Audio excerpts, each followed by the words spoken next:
Hello and welcome to the Exotic Fruits YouTube channel. My name's Imogen, I'm part of the Exotic Fruits team, and we are the UK's #1 online exotic fruit marketplace on a mission to bring extraordinary fruits from all over the world right to your doorstep. Today we're going to be taking a journey into the celestial world of starfruit, also known as Carambola. This is definitely one of the most visually striking fruits in the world, in my opinion, especially when you slice it up and really see the full star-shaped pieces. In today's video, I'm going to uncover this fruit's origins, I'm going to talk about its history and culture, how it's cultivated, and then I'm going to do a taste test and tell you what it's like, so make sure you stick around for the end for that. Okay, grab yourself a snack, grab yourself a drink, whatever it is you fancy, sit back, relax, and enjoy the video. So first of all, let's talk about the history and culture of starfruit. But before I do, please do me a massive favour and hit the subscribe button down below and the little bell icon next to it to turn on our post notifications. Okay, anyway, starfruit originated in Southeast Asia, particularly in Indonesia, Malaysia and the Philippines. It's been cultivated for centuries and has spread to other parts of the world thanks to its unique appearance and its refreshing taste. In Southeast Asian folklore, starfruit often holds symbolic meaning and is associated with various different legends. One of these legends, born in Indonesia, tells of a mythical kingdom where a princess fell ill, and despite the efforts of healers to make her better, her condition only worsened. That was until a wise elder discovered the healing properties of starfruit. He fed her slices of the fruit and, miraculously, she recovered. From then on, starfruit was respected for its health benefits and became a symbol of vitality and well-being in local traditions. Starfruit plays a prominent role in both Southeast Asian and in Caribbean cuisines, where its distinct shape, crisp texture and refreshing taste is used in both sweet and savoury dishes. In Southeast Asia, ripe starfruit is commonly sliced and added to salads, stir-fries and seafood dishes for a tangy flavour and a decorative appeal. When I spent some time in Indonesia, I found that they often would add a slice of starfruit to the edge of a glass. Like, you know how sometimes over here we would have a cucumber, like on a cocktail? They would do that with starfruit, and it looks really cool. In Caribbean cultures, particularly in places like Jamaica and Guyana, starfruit is often combined with other tropical fruits to make delicious juices and punches. And again, its crisp, juicy flesh makes it a favourite ingredient over there for fruit salads and fruit-based desserts. Okay, next let's take a look at the growing and cultivation of the amazing starfruit. Starfruit, or carambola, is a tropical fruit tree native to Southeast Asia, but now cultivated in various tropical and subtropical regions all over the world. The tree itself is small to medium in size, reaching up to 20 to 30 feet, which is the equivalent of 6 to 9 meters.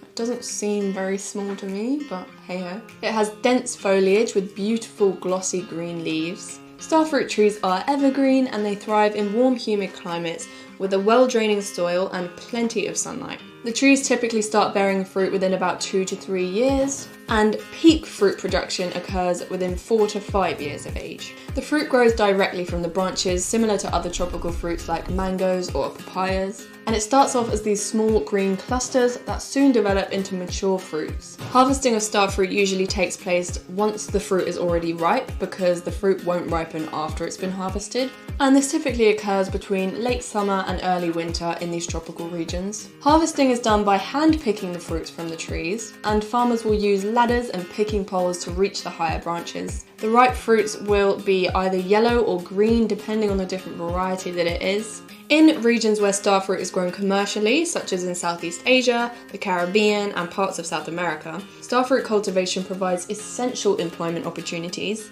It supports small-scale farmers and it contributes to economic stability in these regions. It also promotes biodiversity by sustaining habitats that support pollinators and other beneficial insects. So overall, starfruit cultivation not only provides us with a delicious, beautiful and nutritious fruit to enjoy, but it also strengthens communities and the environment. Okay, let's get into preparing the starfruit. So first and foremost, you obviously want to wash the fruit because we are going to eat the skin. Now personally, I sometimes like to slice off each of these edges of the starfruit, especially if they're starting to brown a little bit, just because I feel like the texture of these parts isn't necessarily the best, and I just find it nicer when you cut these bits off.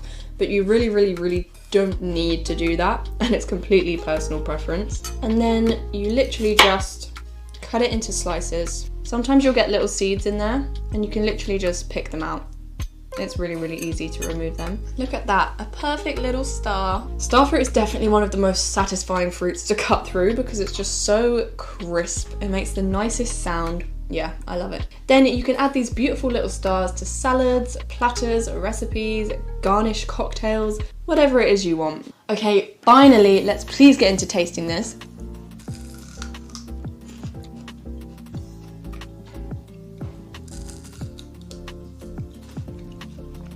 The very first thing that you notice when you bite into this is just how nice the texture is. It's so crisp. Listen. And then it's also really, really juicy. It bursts with this like watery juice. The flavor is like a combination of sweet and tart. The sweetness is quite mild, and then the tartness is a little bit sharp initially. Like when you first bite into it, it's kind of like, but then once that initial juice is gone, it becomes a lot more gentle. It's very similar to a combination of apple, cucumber, grape, in my opinion. It's very, very appley, both in texture and taste. And then it's very cucumbery in how crisp and refreshing and watery it is. And then it's also got elements of grape, both in flavour and texture, like a green grape. I feel like it's not something that I would just snack on by itself, necessarily. I mean, you obviously can, and it's still nice, but I feel like it's more so something that I would add into salads. Like, this just makes such a fantastic addition to salads. So good. And there you have it, the beautiful and really, really refreshing star fruit. Let me know in the comments if you would try this fruit or not, or let me know if there are any other exotic fruits that you'd like me to talk about. Don't forget to like this video, subscribe to our channel so you don't miss any videos, and thank you so much for watching. I will see you next week. Bye!